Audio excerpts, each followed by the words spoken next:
Grande spécialiste des États-Unis, Nicole Bacharan est avec nous en duplex sur TV5 Monde. Nicole, ce sont des images véritablement historiques que de voir les partisans de Donald Trump envahir le Capitole aux États-Unis, à Washington. C'est sidérant. Comment vous qualifieriez ce qu'on a vu la nuit dernière ? Oui. Historique et sidérant me paraissent les bons termes. Vous savez, le Capitole, c'est la maison du peuple, c'est le symbole le plus haut de la démocratie américaine. C'est construit sur une colline à Washington. C'est un bâtiment beaucoup plus imposant que la Maison Blanche qui domine la ville. On n'a pas le droit de construire un immeuble plus haut que le Capitole parce que rien n'est au-dessus de la volonté du peuple qui s'exprime démocratiquement. Et la dernière fois que le Capitole a été attaqué, et la seule fois, c'était en 1814, quand les Anglais qui avaient envahi la ville ont brûlé le Capitole. Oui, comment on peut interpréter ces images, Nicole Bacharan ? C'est la démocratie américaine qui vacille, c'est quoi ? Ah oui, c'est une démocratie qui vacille et d'ailleurs quand on voit les réactions dans le monde, à la fois l'inquiétude des pays démocratiques, on a vu le secrétaire général de l'OTAN s'exprimer, on a vu Emmanuel Macron s'exprimer pour la défense de la démocratie et on a vu tous les autocrates en Chine, en Russie, en Iran se réjouir de ce vacillement de la démocratie américaine. Ne pas accepter le résultat du suffrage, c'est vraiment la menace première dans une démocratie. Oui, ça montre au fond que le Capitole n'était pas assez protégé. Qu'est-ce qui s'est passé réellement ? Comment ça a été possible ? Mais sans aucun doute, on a vu la facilité avec laquelle ces émeutiers sont rentrés dans le Capitole. Alors il y a une police spécifique du Capitole qui comprend environ 1500 personnes. Il faut croire qu'ils n'étaient pas tous sur place. Après, il y a différentes couches policières dans Washington. C'est compliqué parce que c'est une ville à la fois fédérale, locale, etc. Mais il va y avoir des enquêtes. Qu'est-ce qui s'est passé, pourquoi, etc. Mais néanmoins, je me demande si un des facteurs de fragilité, ça n'était pas justement que le Capitole paraissait inviolable, qu'on n'imaginait pas des citoyens américains attaquer le Capitole. Ça peut être une des raisons. Oui. Alors, on va revoir des images ce sont des images qui ont fait le tour du monde. Nicole, qui sont ces hommes et ces femmes qu'on a vus comme ça, là, briser des vitres, s'emparer des bureaux officiels, parfois avec des accoutrements étonnants, hein. Alors c'est vrai que ce sont des images, je trouve, qui rappellent certaines images qu'on a vues en France pendant les émeutes, notamment pendant la période la plus dure des Gilets jaunes. Je pense aux images de l'Arc de Triomphe, par exemple.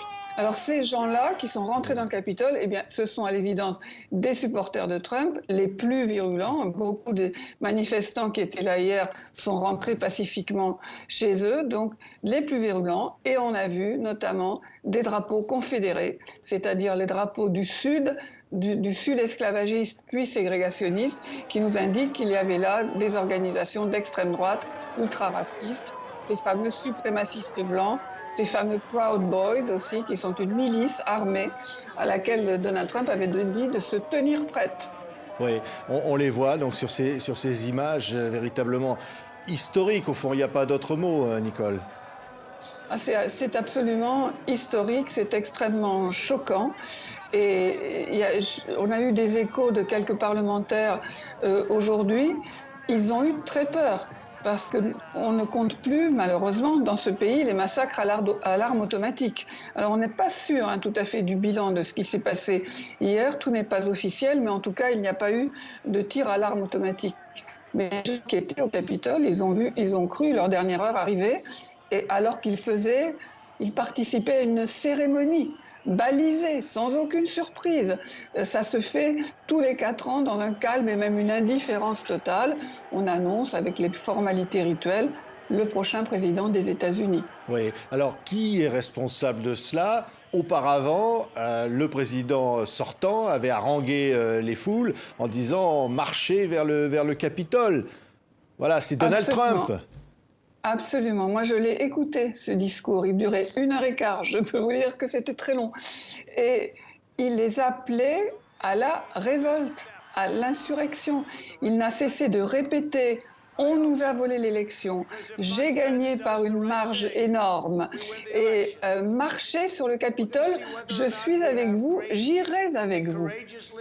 Donc quel était le but? Le but était d'intimider les parlementaires pour qu'ils disent « Ah mais finalement non, c'est Donald Trump qui a gagné l'élection ». Et puis on a senti qu'au moment où les manifestants entraient dans le Capitole, il y avait un flottement du côté de la Maison-Blanche. Ils n'avaient pas prévu, visiblement, qu'ils rentreraient dans le Capitole. Je crois même qu'ils n'avaient rien prévu du tout, à part de se faire plaisir, à haranguer la foule et à clamer qu'il avait encore gagné et qu'il fallait intimider les parlementaires. Oui, le 25e amendement, Nicole Bacharan, 19 parlementaires qui donc adressaient cette demande au vice-président sortant Mike Pence. Est-ce que c'est recevable alors qu'il n'y a plus que 15 jours avant cette passation de pouvoir, dont d'ailleurs le 20 janvier, on ne sait même pas si Donald Trump se rendra au Capitole ce jour-là? Alors, moi, ça ne me paraît pas vraisemblable de recourir au 25e amendement. C'est un amendement qui demande que la majorité des ministres et le vice-président viennent rapporter au Congrès que le président n'est pas en état, physique ou mental, d'exercer ses fonctions. Or, Donald Trump n'est pas fou, pas plus aujourd'hui qu'hier, qu'il y a 6 mois. Il n'a rien fait hier qu'il n'ait fait des dizaines de fois pendant son mandat. Je vois mal ses ministres déclarer qu'avec cette conduite qu'il a eue maintes fois, il serait soudainement devenu fou. Oui. Quel avenir maintenant pour les États-Unis après cette crise exceptionnelle, Nicole Bacharan? Donald Trump peut-il se représenter? Est-ce que le Parti républicain va exploser entre ceux qui le suivent, ceux qui ne le suivent pas? Qu'est-ce qui va se passer? Je pense en effet que ce qui s'est passé hier est très mauvais pour Donald Trump, très mauvais. S'il veut se représenter, il avait évoqué la possibilité d'une candidature annoncée très très vite, même peut-être à la fin de ce mois-ci. Il aura perdu beaucoup de points parmi ses électeurs raisonnables. Il y a beaucoup de gens qui ont voté Donald Trump, qui ne veulent pas des démocrates pour un tas de raisons, mais qui ont eu très peur à voir ces images et qui ont accepté que l'élection soit perdue, même s'ils ne sont pas tout à fait sûrs des résultats en leur fort intérieur. Ceux-là, ils ne peuvent pas regarder Donald Trump comme un leader acceptable. Je ne doute pas non plus que la base la plus dure de Donald Trump ne lui soit fidèle, mais je crois que quand même politiquement, il a beaucoup perdu. Oui, c'est cette image-là qu'il va laisser dans l'histoire? Oui, je n'ai aucun doute que c'est cette image-là qui va rester dans l'histoire, l'image d'émeutiers envahissant le Capitole à la demande, à l'incitation de Donald Trump, parce que c'est une image tellement symbolique du chaos quotidien qu'il a installé dans le pays et autant qu'il l'a pu même dans le monde. Merci Nicole Bacharan, spécialiste, grande spécialiste des États-Unis, auteur de livres formidables. Merci Nicole d'avoir été avec nous en duplex aujourd'hui sur TV5 Monde.